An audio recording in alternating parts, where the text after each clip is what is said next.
ইতালির এক ছোট্ট শহরে এক ব্যবসায়ী থাকতো। সে তার ব্যবসার বৃদ্ধির জন্য কিছু টাকা ধার করে এক মহাজনের কাছ থেকে। তো পরপর টানা তার ব্যবসায় ভীষণ পরিমাণে লস হয়। আর সেই জন্য সে সেই টাকা মহাজনকে ফেরত দিতে পারে না। তার সেই ঋণের বোঝা দিন দিন দিন দিন বাড়তে থাকে, কারণ সে সুদে ধার নিয়েছিল। সে তো খুব চিন্তায় পড়ে গেল, আমি কি করে এ টাকা শোধ করব আমি বুঝতে পারছি না। এই নিয়ে সারাক্ষণ সে চিন্তায় থাকতো।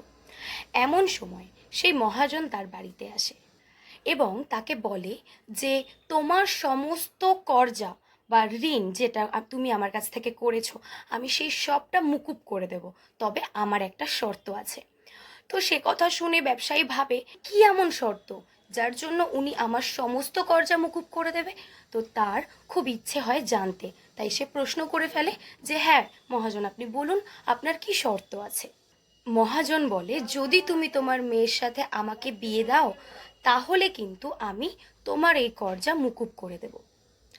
তখন ব্যবসায়ী ভাবে যে না, এ কখনোই সম্ভব না, কারণ মহাজন লোকটা একেবারেই ভালো লোক ছিল না। তো সে খুব চিন্তায় পড়ে যায় যে সে এখন কি করবে।